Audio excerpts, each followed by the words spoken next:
assalaamu calaykum daawadayaal waa farseef oo mar kale soo laabtay ogsoonoo daawade wixii bulshada dhibaayo annagan inayna dhibayaan kalaalkeenana hadafkiisa uu yahay inaan cirib tirno caqabad walba oo hortaagan ummaddeena kusoo biir ololaheena oo nagala qayb qaado caawinta dadkeena ololahaas waana uu magac daranay dhibkaada waa dhibkeena waa barnaamij taxan oo inoo socon doona oo ku xalin doono dhibaatooyinka ugu badan ee wajaha bulshadeena maanta mawduuceena wuxuu yahay jilba xanuun maxaa keena maxaa lagu daaweeyaa iyo maxaa lagu hortagi karaa sababaha aad ay u fara badan yihiin laakiin xanuunka waa isla kiile muuqaalkan waxaa ugu dan leeyahay inaan baabi'ino ama aan yarayno ilaa xad xanuunka jilbaha dhibaato walba oo jirto markii la rabo in la xaliyo waxaa loo baahan yahay in la ogaado sababta keentay muuqaalkan waxaa ugu talagalay ummadda Soomaaliya iyo qof walba oo ku hadla luqadaas runtii waa wax aad u xanuun badan inaad socon weyso ama aad qabsan weyso waxyaabihii aad jeclayd waxaa kaloo ugu talagalay dadka da'da ah walaal haddii aad taqaano aabba ama hooyo dhibaataysan oo xanuun jilbo adduunyada qabsan la waa naga codsi gaarsii allah ku barakeeye oo khayrka nala baafi sababaha marka ugu caansan ee jilba xanuunka keena waa cudurro ku dhaco lafaha sida arthritis ama rheumatism number 2 dhaawac ka soo gaaray jilbaha inuu dhaawac hadda kor ku soo gaaray laga yaabo oo ku keena jilba xanuunka number 3 qaab nololeedkaada haddii aad tahay qof sportis ah dadka sportiska ciyaara ama kubadda cagta oo kale ama orodka badan macnaha way u nugul yihiin jilba xanuunka dadka kale number 4 fadhiga badan haddii uu fadhigaada badiyo oo aad isticmaalaynin jilbahaada dhib ayay ku keeni kartaa mahma ingiriisi waxaa jirta oo dhehayso use it or lose it isticmaal waxa haysato ama waay haddii aad isticmaali wayso jilbahaada waad waynaysaa oo dhaqaaqi inaad badiso waay oo dhiigga inuu gaaro waay waajib waay number 5 kabaha qaarkood ay naaga xirtaan ama dumarka waxay keeni kartaa dhib ay u keeni kartaa oo meel karkiishan oo kore kaba taaka leh marka jilba inay wax ka gaarsiiyana laga yaabaa number 6 murqahaada inay kala xoog badan yihiin lugta qaybteeda hore iyo qaybta dambe inay kala xoog badan tahay laga yaabaa oo isku dheela tirneen tilaabooyinka marka hadda u imaanay subaga iyo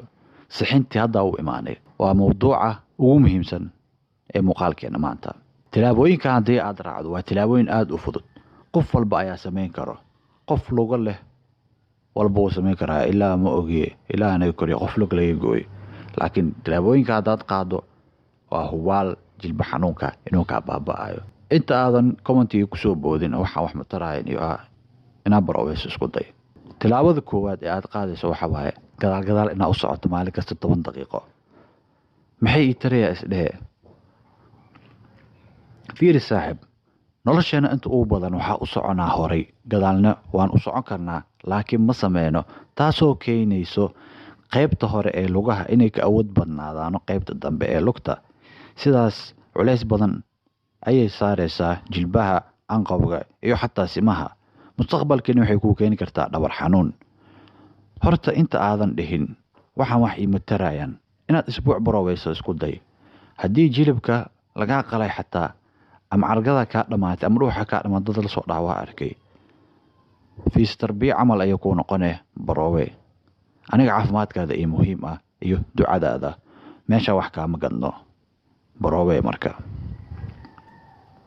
tilaabada labaad ee lagu xaliyo jilba xanuunka waa tibialis race waa almiito loogu talagalay muruqa ku yaalo qaybta hore ee lugta kaasoo hawshiisa ay tahay inuu dhaqmo sida breega camal wuxuu ka hortagaa saameyntii u gudbi lahayd jilibka uuna qaboojiyaa man arkin qof almiitaysiinayo muruqaas waa almiito iska fudud waxaa kaliya u baahan tahay derbi aad cuskato kadibna ciribta aad dhulka ku hayo ayaa soolasha soo qaadaysa sida kaaga muuqato muuqaalkan wayna kala fududahay derbi hadda u dhowdahay lugaha derbi ay u dhow yihiin way fududahay derbi hadda ka fogaatana way adag tahay marka mid aad ku fudud samee xanuun hadii aad dareemaysidna sida ugu fudud uu samee almuhiim meesha inuu dhiiga gaaro leel rabo bis Soomaalida markay dhehayso qaar hor waa la dhoora qaar dambe waa la dhibaa waa sidaan oo kale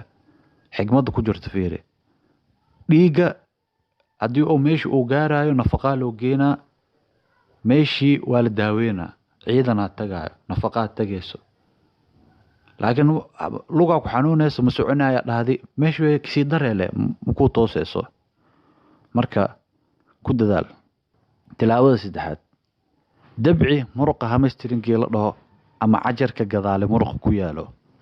waa kan shaashada kaaga muuqdo. muruqan haddii aan la isticmaalin wuu adkaadaa, taasoo keeni karta inuu jilibka dhibaateeyo iyo dhabarkaba. almiitadiisana waa mid iska fudud, waatanee qof walba iyo tabartiisa iyo heerka adkaansho uu muruqa gaarsiisan yahay ayay ku xiran tahay. haddii lugtaada muruqaada aada uu adag yahay, horey dhulka ha ka wada aadin, gambar xataa kursi xataa soo qabso, meesha dhigo, ku almiintee lug walbo mar waxee sida kugu muuqato muuqaalka. guntigii iyo gunaanadkii, rasuulka alle wuxuu yidhi sala allahu calayhi wasalam, khayrulkalaami maa qalla wadal. hadal waxa u khayr badan midkiisa yar oo wax fara, ama aw kamaa qaala rasuulullah sala allahu calayhi wasalam. haddii aan soo koobo wixii aan soo sheegay, tilaabooyinka waa kuwaane: 10 daqiiqo gadaal u soco maalin kasto, tibialis race samee 3 jeer sameyne oo min 10 ah. dabci muruqa hamstringii ama cajarka gadaal muruqa ku yaala inaad dabciso isku day 20 lug walbo. marka oo 10 daqiiqo aad socoto, tibialiska 3 mar oo min 10 aad sameyso, muruqaasaa dabcine waa jiijiide 20 lugtiiba. sidaan soo sheegnay, biyo badan cab, maxaa yeelay biyaha waa oolyada feelasha iyo nolosha iyo murqahaba. ilaa laabatooyinka waanaga intaa daawadayaal. waxaa kaloo jirto ayaanta youtube-ka dad ceebees ayuu wadaa. awlkore subscribe-ku way qarsanaan jireen oo mala arki jirin, laakiin bisha dambe waxay ka bilaawdo subscribe inta aa haystidba banaanka ibaan doonaan. marka inaa 100 xataa ma dhawo subscribe kara. marka haddii aad muuqaalkan ka faa'iiday ama qof aad taqaano ka faa'iiday, aabbaha, hooyada, ayada ama cid u dhibaataysan aad gaarsiinayso, fadlan subscribe noo dheh. haddii uu ku cajabay like noo saar. waad mahadsan tahay. ciid wanaagsan. maanta 9aadka duuwa, laakiin beri inuu soo galaayo umaleyna. ciid wanaagsan aan idin leeyahay. hada billahi tawfiiq. nabadeey.